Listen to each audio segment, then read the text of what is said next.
At 9:47 p.m. on June 27, 1942, FBI Special Agent Frank Johnson watched through binoculars as a trusted American citizen named Herbert Haupt entered a Chicago restaurant to meet with a man carrying German invasion plans. Haupt wasn't supposed to be in America. According to military intelligence, he'd drowned off the Florida coast 2 weeks earlier. But here he stood, alive, smiling, ordering coffee while discussing sabotage targets that could kill thousands. In the next 8 weeks, Haupt's betrayal would expose the most ambitious enemy sabotage operation ever attempted on American soil, led to the largest espionage trial in U.S. history, and end with 6 men dying in the electric chair. The trusted insider wasn't who anyone thought he was. Herbert Hans Haupt seemed like the perfect American success story. Born in Stettin, Germany, in 1919, his family immigrated to Chicago when he was 5 years old. They settled in a working-class neighborhood on the north side, where his father opened a small optical shop on Lincoln Avenue. Young Herbert grew up speaking English without an accent, playing baseball in vacant lots, attending Lane Technical High School. He worked as an apprentice optician in his father's shop, dated local girls, talked about the Cubs. Neighbors knew him as Herb or Herbie, just another American kid trying to make something of himself during the Depression. By 1941, Haupt had established himself as a skilled machinist and optical technician. He worked at Simpson Optical Company, handling precision instruments and gaining expertise in lens grinding and mechanical engineering. His supervisor called him one of the most talented young machinists I'd ever seen. Haupt joined the YMCA, played in a bowling league, attended occasional Lutheran church services with his parents. To everyone who knew him, Herbert Haupt represented the American dream, an immigrant who'd fully embraced his adopted country. His friends trusted him completely. His employers valued his technical skills. Even FBI background checks conducted during routine industrial security screenings found nothing suspicious. But Haupt had a secret that predated Pearl Harbor. In 1941, he'd traveled to Mexico with a friend, ostensibly for vacation. From Mexico City, he'd boarded a Japanese ship to occupied Japan, then traveled through Siberia to Nazi Germany. His stated reason was visiting his grandmother and exploring his heritage. The real reason was darker. Once in Germany, Haupt had contacted the Abwehr, German military intelligence, and volunteered his services. The Abwehr evaluated his American background, his technical skills, his knowledge of Chicago's industrial infrastructure. They saw potential. Herbert Haupt, the all-American machinist, became Agent 17B in Operation Pastorius, Germany's plan to sabotage American war production through trained sleeper agents. The Abwehr trained Haupt at their sabotage school near Berlin. For 3 months, he learned to build time-delay incendiary devices, construct explosive charges from common materials, identify vulnerable industrial targets. Instructors taught him secret writing techniques, using invisible ink, dead drop protocols for receiving instructions, cover stories for explaining his return to America. Haupt studied the aluminum plants in East St. Louis, the hydroelectric facilities at Niagara Falls, the railroad bridges crossing the Ohio River. He memorized emergency contact procedures and recognition phrases. The weather is clearing meant abort. My uncle is sick meant surveillance detected. The Abwehr equipped him with $4,000 in American currency, forged selective service papers showing he'd registered for the draft, and a cover story about returning from Mexico. On June 13, 1942, Haupt arrived on a Long Island beach aboard German submarine U-202. He came ashore at 12:20 a.m. with 3 other saboteurs, carrying explosives buried in waterproof containers. The plan called for them to disperse to different cities, establish normal civilian lives, then begin systematic sabotage of war production facilities. Haupt's specific assignment targeted Chicago's rail yards and aluminum processing plants. Within 6 months, Operation Pastorius was supposed to cripple American industrial output through coordinated bombings that would appear accidental. The Abwehr estimated the operation could delay Allied war production by 8 to 12 months, potentially changing the outcome of the European war. Haupt immediately returned to Chicago and resumed his old life. He moved back in with his parents, contacted his former girlfriend Gerda Stuckman, and looked for machinist work. To neighbors, his return seemed normal. A young man who'd been traveling had come home. He explained his absence with vague stories about job hunting in Mexico and visiting relatives in Germany before the war made travel impossible. Most people accepted this without question. His girlfriend was thrilled to see him. His parents welcomed their son home. Even the FBI agents who'd noted his travel to Germany in 1941 saw nothing immediately suspicious about his return. But small inconsistencies began appearing almost immediately.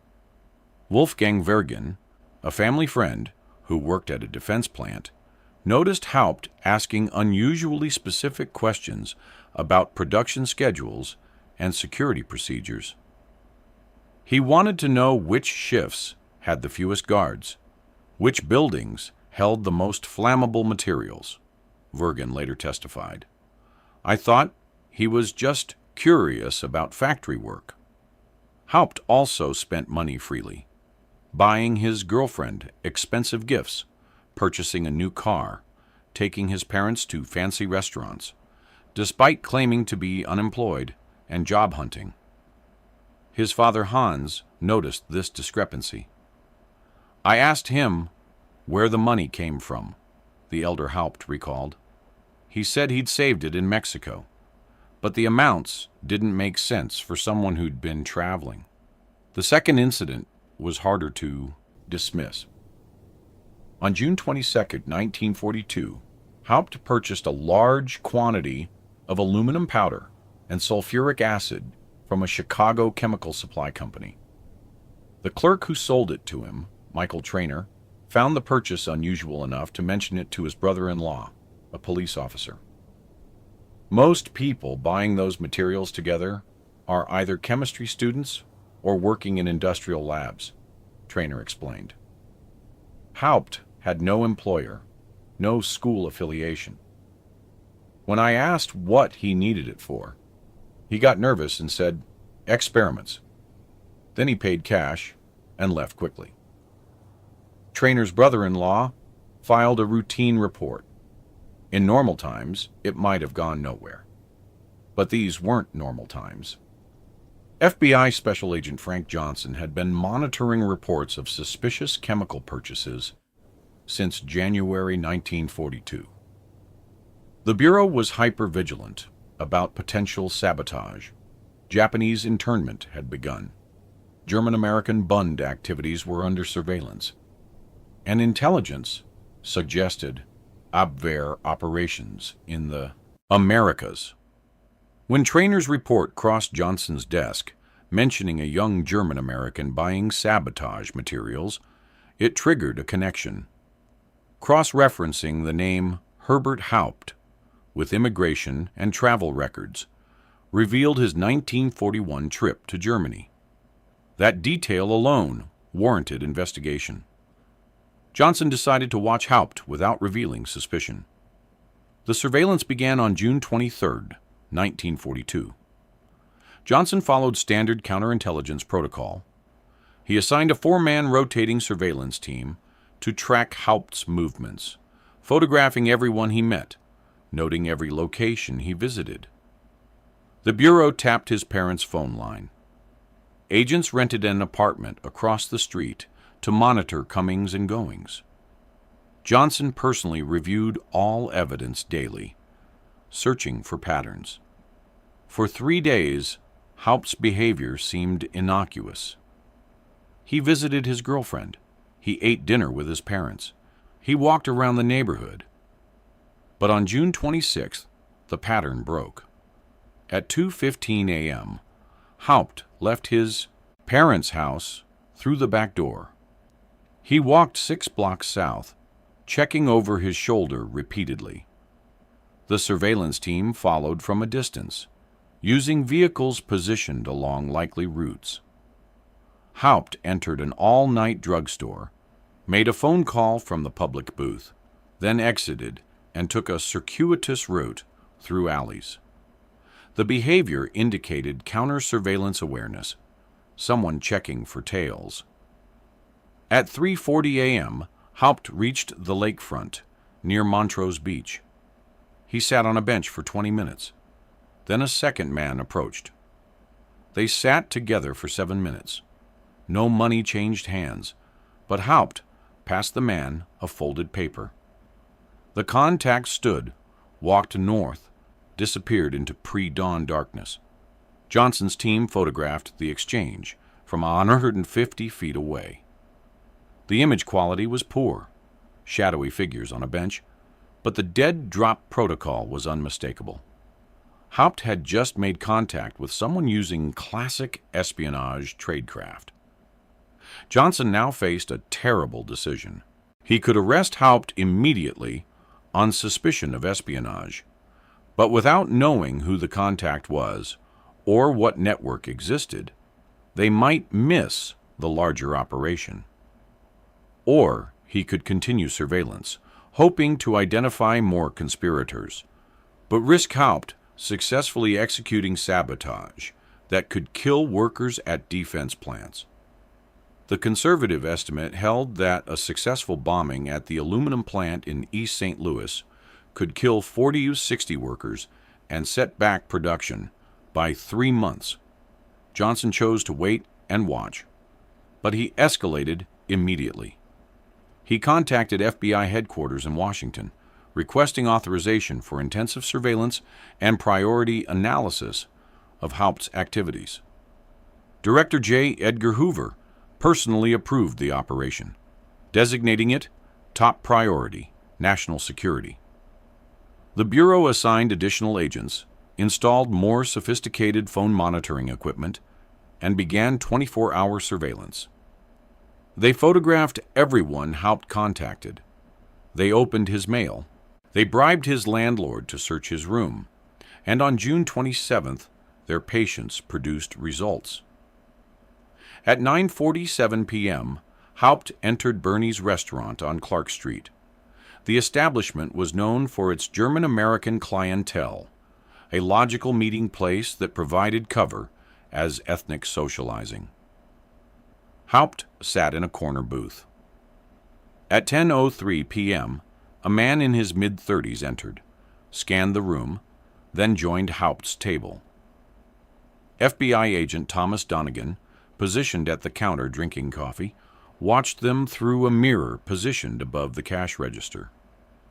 The stranger pulled papers from his jacket, technical drawings of some kind. Haupt leaned forward, studying them intently. They spoke in low voices for 17 minutes. Donegan couldn't hear the conversation, but he could see Haupt's reactions, nodding, pointing at specific details on the drawings, taking notes on a napkin. The meeting ended at 10:20 p.m. The stranger left first, walking north on Clark Street.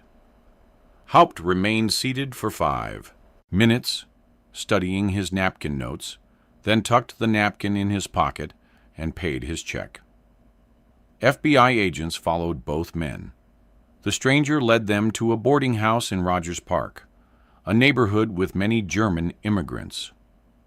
Cross-referencing the address, revealed the residence of Otto Vergen, a machinist at the Dodge Chicago plant, which manufactured aircraft engine components. Vergen had access to complete facility blueprints, production schedules, and security protocols. He also had a cousin in the Abwehr. Haupt returned to his parents' house. At 11:35 p.m., agents watched him retrieve something from beneath the back porch, a package wrapped in oilcloth. He brought it to his room. The next morning, while Haupt was out, FBI agents entered the house with his parents' permission. His father, increasingly suspicious of his son's activities, cooperated fully. In Herbert's room, hidden in a hollowed-out book, agents found $3,570 in cash, a list of industrial targets in Chicago written in German technical specifications for time delay incendiary devices, and a one-time pad cipher for encoding messages. The evidence was irrefutable. Herbert Haupt was an active enemy agent preparing sabotage operations on American soil. But Johnson still didn't arrest him. The Bureau wanted the entire network. On June 28th, agents set a trap. They drafted a false intelligence report claiming that security at the Chrysler Tank Arsenal in Detroit had been relaxed due to labor shortages, with only skeleton crews on night shifts. They planted this report in a file cabinet at Otto Vergen's workplace, knowing Vergen had occasional access to administrative offices. Then they waited. If Haupt was running a sabotage network, he'd pass this valuable intelligence to his handlers. If he planned imminent attacks, he'd redirect resources toward this tempting target. On July 1st, Haupt met Otto Vergen again, this time at Humboldt Park. FBI agents positioned themselves on park benches pretending to read newspapers while directional microphones captured the conversation. Vergen mentioned the Detroit information.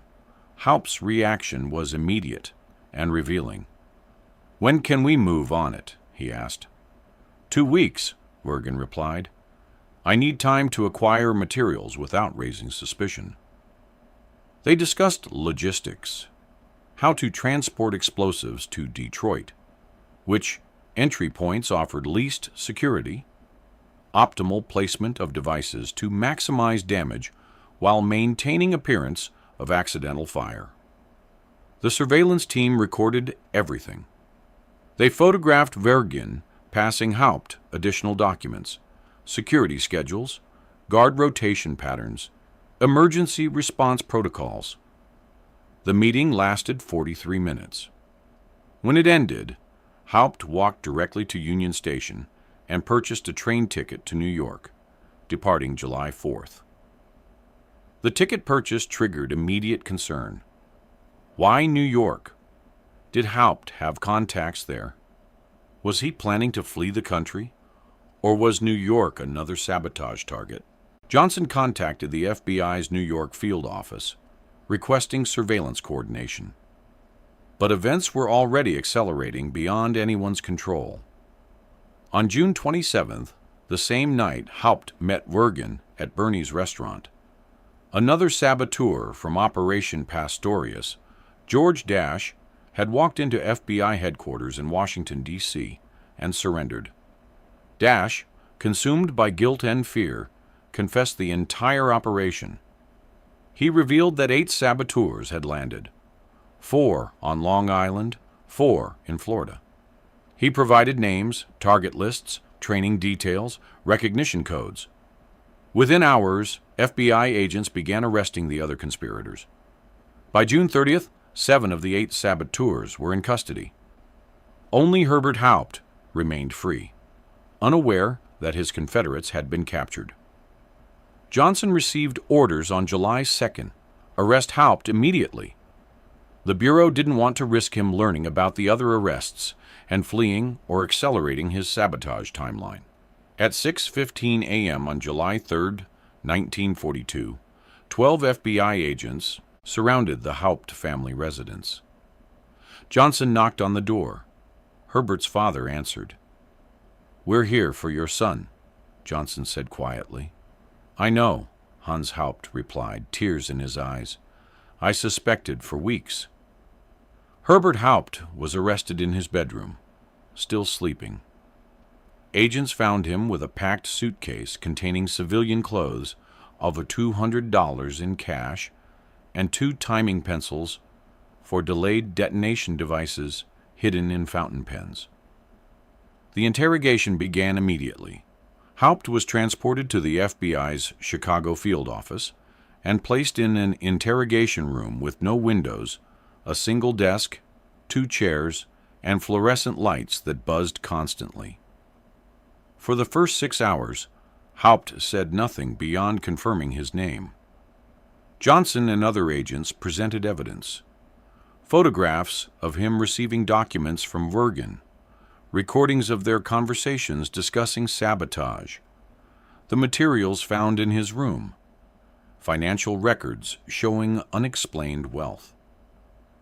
Haupt stared at the table, silent.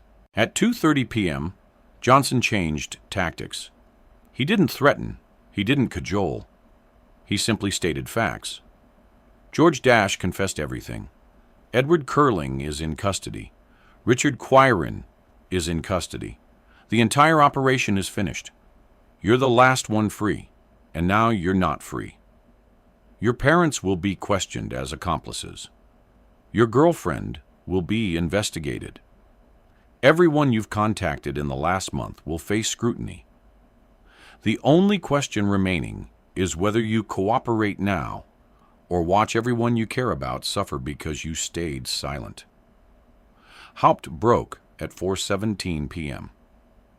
His first words were, "How many do you have?" When Johnson confirmed all 8 saboteurs were captured, Haupt's shoulders slumped.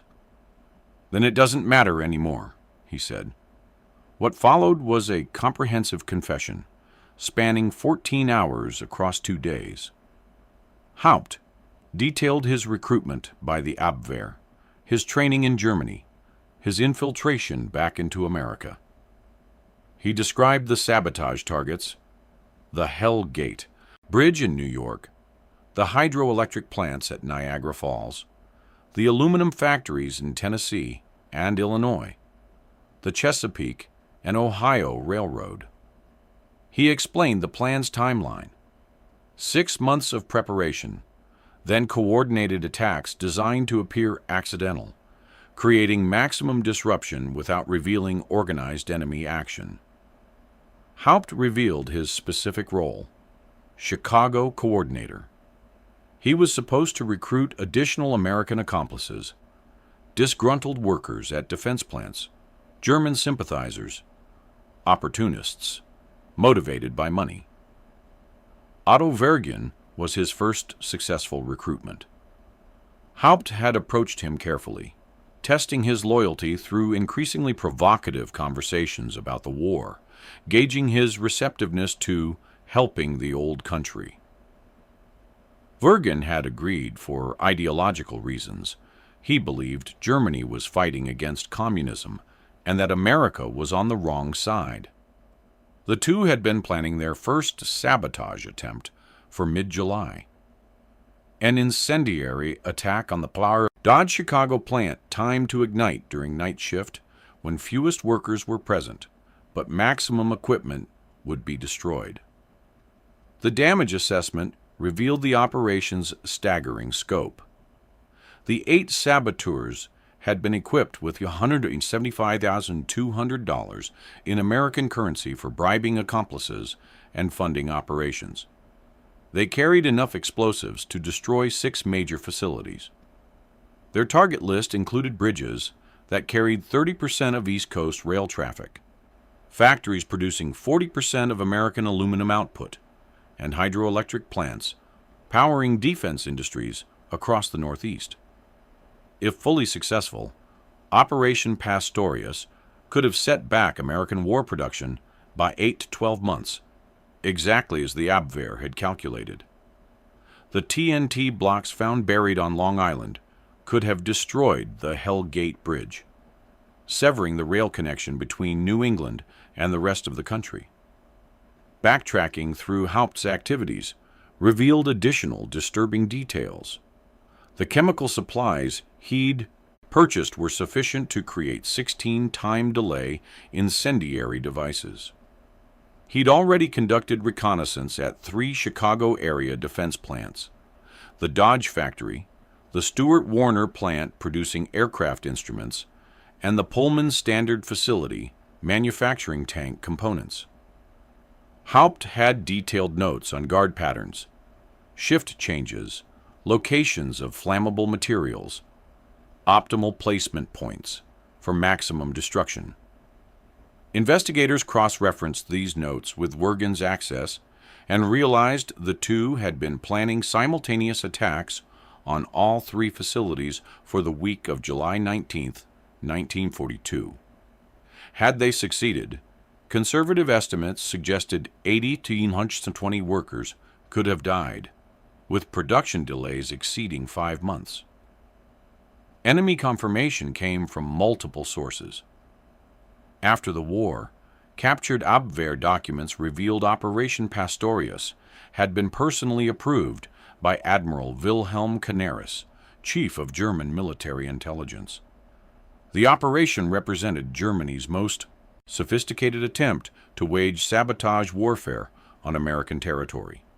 Intercepted German communications from July 1942 showed confusion and dismay when the saboteurs failed to make scheduled radio contact.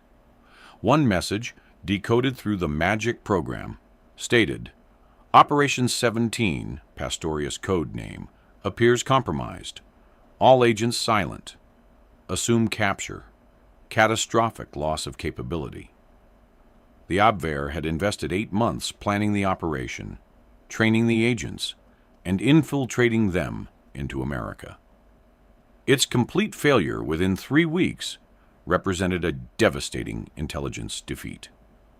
Post-war interviews with Walter Kappe, the Abwehr officer who recruited and trained the saboteurs, revealed the operation's strategic importance. "We believed 8 determined men with proper training could accomplish what 1,000 bombs could not," Kappe explained during Allied interrogation in 1946. Sabotage creates fear, suspicion, disruption beyond the immediate damage. Workers wonder if their co-workers are enemy agents. Security tightens, slowing production. Trust evaporates. That was the real goal, making Americans fear the enemy among them. Haupt's betrayal of his adopted country was meant to trigger precisely this paranoia. The psychological impact on those who'd known Haupt was profound and lasting. His girlfriend Gerda Stuckmann testified at trial that she'd suspected nothing. "He was the same Herbie I'd known before he left," she said through tears. "Kind, funny, talking about our future together. I never imagined he was planning to kill Americans." She'd introduced Haupt to friends who worked at defense plants, unknowingly providing him with additional reconnaissance contacts. The guilt consumed her. Wolfgang Wergen, the family friend who'd first noticed Haupt's suspicious questions, blamed himself for not reporting his concerns immediately. "I thought I was being paranoid," Wergen said. "I dismissed what my instincts were telling me. If I'd acted sooner, maybe Otto wouldn't have been recruited." Hans and Erna Haupt, Herbert's parents, faced immediate arrest as potential accomplices. FBI agents interrogated them for 3 days, searching for evidence they'd knowingly aided their son's espionage. The investigation cleared them of deliberate involvement, but Hans Haupt admitted he'd suspected his son was involved in something illegal. "I knew the money didn't make sense. I knew his stories had contradictions. But he was my son. I wanted to believe him," the elder Haupt testified. "I chose family loyalty over civic duty. That choice haunts me. Both parents were released but faced social ostracism. Neighbors stopped speaking to them.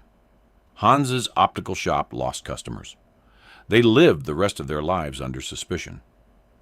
The trial began on July 8, 1942, just 5 days after Haupt's arrest.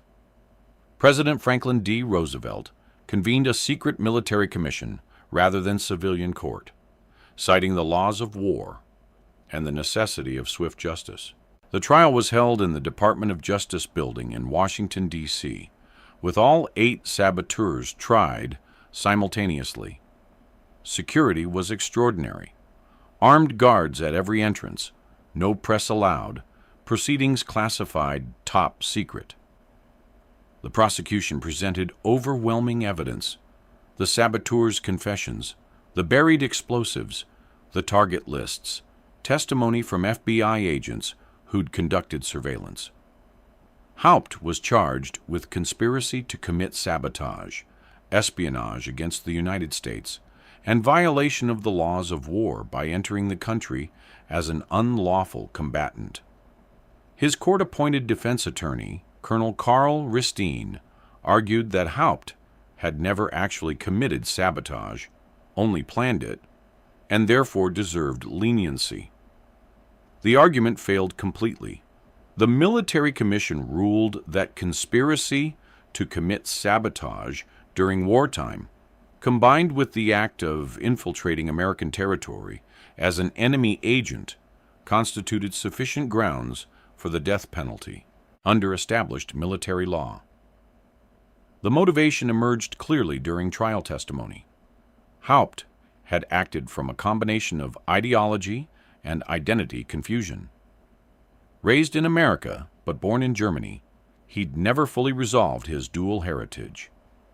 His 1941 trip to Germany had awakened romanticized notions of the fatherland: clean cities, discipline, purpose, belonging. The Abwehr had exploited this identity crisis brilliantly, telling Haupt he could serve his true homeland while appearing to be American. Money played a secondary role. The $4,000 stipend was substantial but not extraordinary. What motivated Haupt was the belief that he was serving a greater cause, that Germany represented civilization against communism and chaos. His confession included a chilling statement: "I thought I was being patriotic, just to a different country than the one I lived in."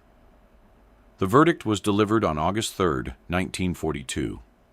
All 8 saboteurs were found guilty. 6 were sentenced to death by electrocution. 2, George Dash, who'd surrendered voluntarily, and Ernest Berger, who'd cooperated extensively, received prison sentences. Herbert Haupt was among those condemned to die. He was 23 years old. The sentence specified execution at the District of Columbia Jail, using the electric chair, within 7 days. President Roosevelt personally reviewed and approved the sentences on August 7th. There would be no appeals, no clemency, no delays. On August 8, 1942, at 12:02 p.m., Herbert Hans Haupt was led into the execution chamber.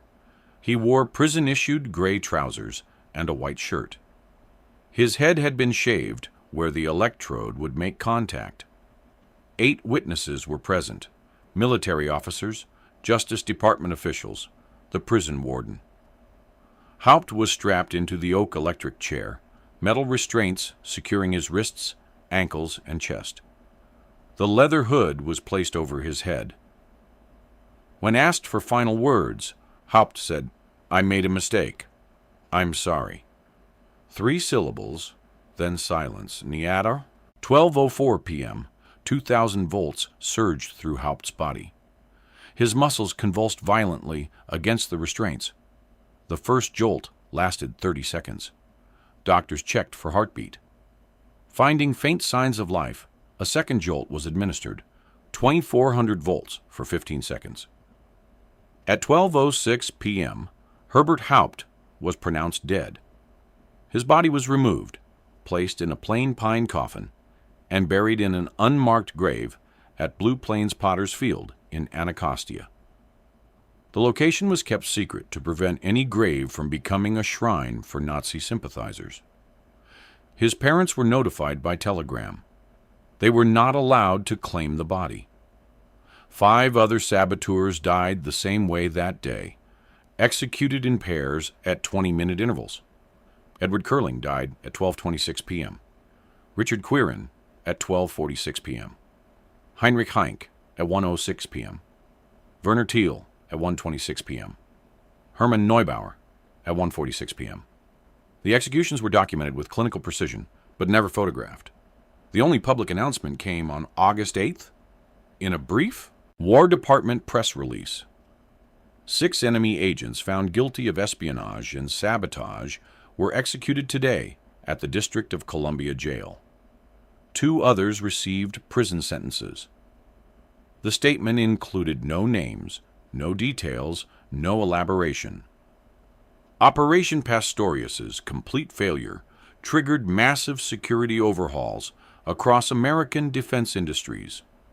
The War Department implemented new protocols requiring multiple background checks for anyone with access to sensitive facilities. Single-person knowledge of complete security systems was eliminated. Compartmentalization became standard procedure. No individual worker could know entire facility layouts, shift patterns, and security protocols simultaneously. The FBI expanded counterintelligence operations, creating dedicated teams to monitor defense plant workers with foreign-born backgrounds. Voluntary loyalty review boards were established at major factories, where co-workers could confidentially report suspicious behavior. These changes created operational costs.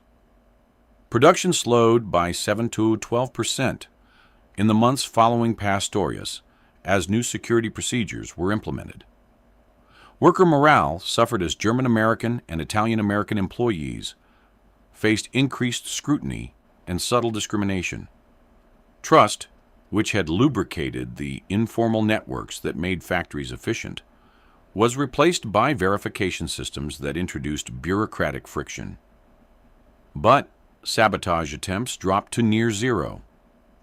In the 45 months between Haupt's execution and VE Day, not a single confirmed enemy sabotage operation succeeded on American soil. The security changes, purchased with efficiency losses, worked. The families of potential victims never learned how close they'd come to tragedy. Workers at the Dodge Chicago plant, the Hell Gate Bridge crew, the hydroelectric plant operators in Niagara Falls. None were told that enemy agents had planned their deaths. Official policy held that revealing the full scope of Operation Pastorius might create panic or alert the Abwehr to investigative methods. So the averted disasters remained classified. Men and women went to work at targeted facilities, unaware that FBI surveillance had saved their lives. The complete story didn't emerge until 1945, after Germany's surrender, when partial details were finally declassified. Those who investigated Haupt carried permanent scars. Frank Johnson, the FBI agent who'd led the surveillance, later described the psychological burden. I watched him for 9 days knowing he was planning to kill Americans but not knowing when or where. Every night I went home wondering if he'd succeeded while I slept. Every morning I expected to hear about a factory fire, an explosion, dozens dead. The weight of that responsibility never leaves you. Johnson requested transfer from counterintelligence work in 1943, citing stress-related health issues. He spent the remainder of his FBI career in administrative roles, never conducting field surveillance again. The broader message transcended one young man's betrayal. Operation Pastorius demonstrated that treachery in modern warfare doesn't arrive through obvious enemies in uniform. It comes through trusted friends, acculturated neighbors, people who speak without accents and know the words to American songs. Herbert Haupt attended the same high schools as the young men he planned to kill. He dated American girls, bowled in American leagues, worked in American factories. His betrayal succeeded as long as it did precisely because he seemed completely American. The danger wasn't the foreign other. It was the insider who'd turned enemy while maintaining every appearance of loyalty. That's how betrayal actually works in war. Not through melodramatic villains with obvious evil intentions. Through ordinary people navigating complex loyalties, persuaded by ideology, or money, or confused identity, that they're serving a higher purpose. Herbert Haupt believed he was being patriotic, just to the wrong country. That conviction allowed him to plan murders without seeing himself as a murderer, to betray his neighbors while thinking he remained honorable. The human capacity for rationalization, for transforming treachery into virtue through mental gymnastics, made him far more dangerous than any amount of explosives. The final image from Operation Pastorius isn't the electric chair or the unmarked grave. It's Herbert Haupt's personnel file, stamped traitor, in red ink across his photograph, stored in FBI archives where it remains today. A young face, earnest expression, looking every bit like the loyal American he pretended to be. The file is occasionally retrieved when intelligence analysts study insider threats, teaching new generations of investigators that trust, once exploited, becomes the deadliest weapon. The question it poses remains unanswerable. How many others were never caught? How many betrayals succeeded because no one suspected in time? Those questions haunt counterintelligence professionals still. If you found this story compelling, please like this video. Subscribe to stay connected with these untold histories. Leave a comment telling us where you're watching from. Thank you for keeping these stories alive.